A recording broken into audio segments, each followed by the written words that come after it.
무형교회에서 유형교회로 오늘의 묵상입니다. 40일 동안 예수 그리스도를 묵상하고 하나님의 은혜와 사랑을 묵상하는 시간이 되었으면 좋겠습니다. 오늘은 마태복음 27장 3절에서 5절까지 말씀을 묵상하겠습니다. 성경 말씀을 보겠습니다.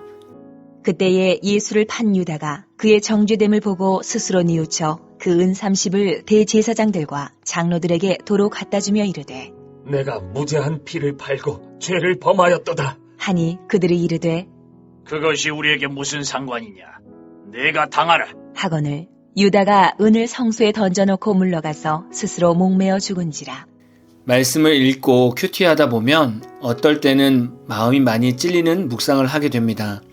말씀을 묵상하다 보면 죄책감이 많이 들어서 출구를 찾지 못하는 성도들도 있습니다. 심지어는 나 같은 것이 어떻게 하나님께 나아가 회개할 수 있어? 라는 생각까지 갖게 됩니다. 오늘 묵상을 남기는데 유다의 모습을 보면서 많은 성도들의 마음이 느껴졌습니다. 죄책감 앞에서 무너지는 많은 성도들의 가슴 아픔이 느껴졌습니다. 우리가 신앙생활하면서 종종 모르는 것들이 있습니다.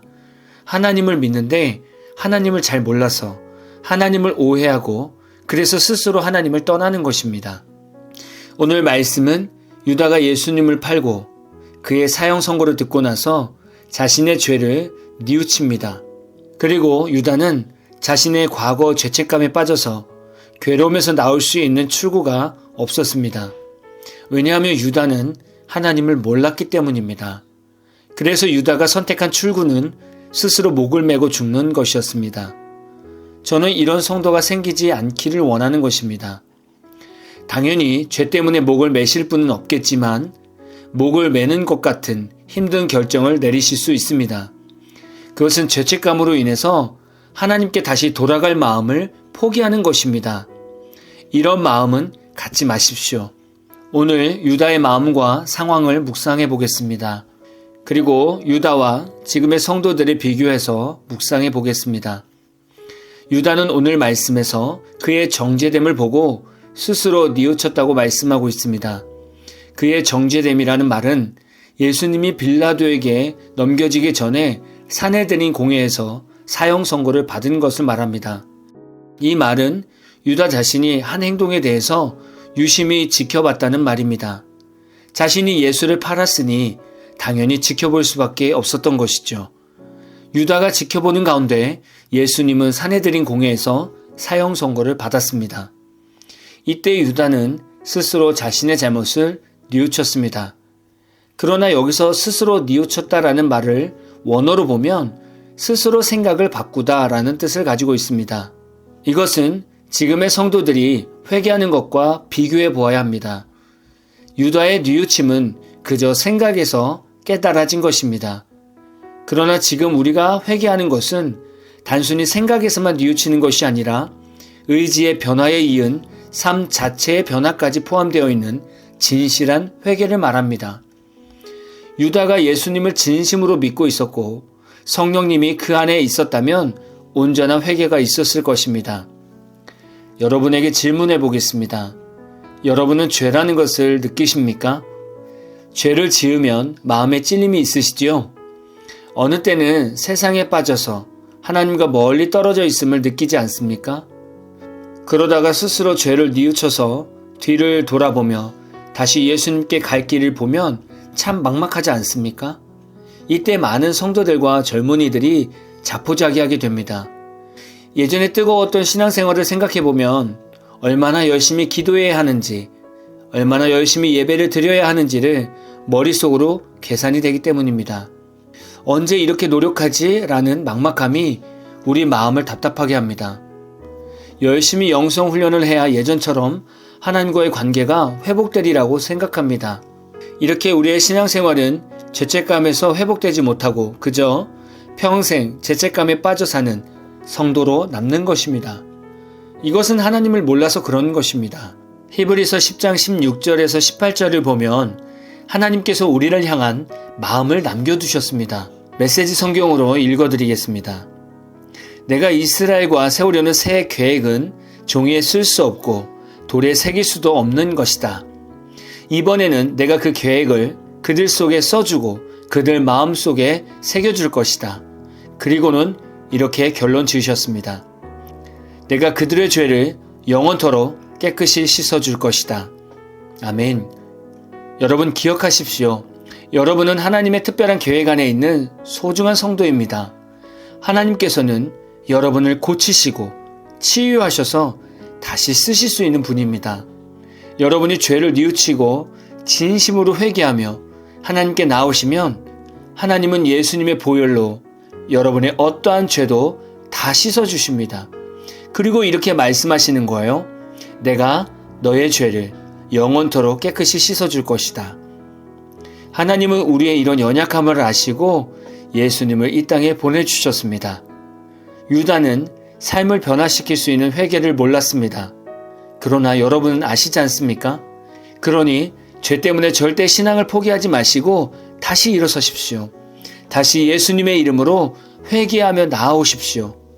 이번 고난주간이 여러분의 삶 전체가 깨끗해지는 그러한 시간이 되시기를 진심으로 소망합니다. 또한 예수님 때문에 절망하지 마시고 예수님 때문에 다시금 회개할 용기를 얻는 고난주간이 되시기를 진심으로 소망합니다. 오늘 마무리 찬양은 위러브의 다시 살아갈 삶을 이라는 찬양입니다. 찬양 후에는 잔잔한 연주곡이 있습니다. 말씀을 생각하면서 기도하는 시간을 가져보십시오. 아버지를 처음 만난 그 시간 나는 주저앉아 울었습니다. 사람이 감당할 시험 밖에는 너희에게 당한 것이요 나니 가슴에 새겨주신 말씀 떠오르네. 후회되는 지난 날 모두 모아 아버지 앞에 드립니다. 다시 십자가 앞에 눈을 뜰 때 사랑합니다 노래요 다시 태어난 영혼이 아버지께 노래를 부릅니다. 살아갑니다 말씀으로 다시 살아갈 삶을 아버지께 드려요. 매일 새롭길 원합니다.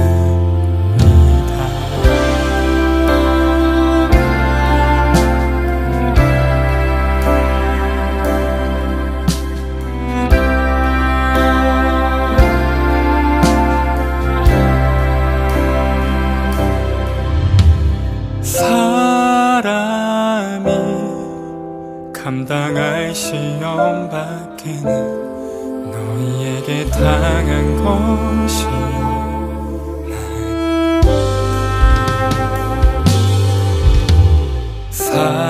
사랑합니다 노래요 다시 태어난 영혼이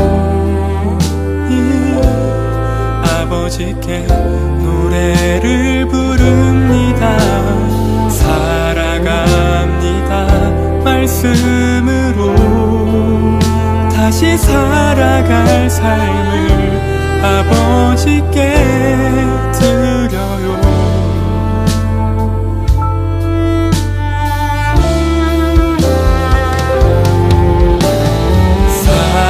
사랑합니다 노래요 다시 태어난 영혼이 아버지께 노래를 부릅니다. 살아갑니다 말씀으로 다시 살아갈 내 삶을 아버지께 드려요.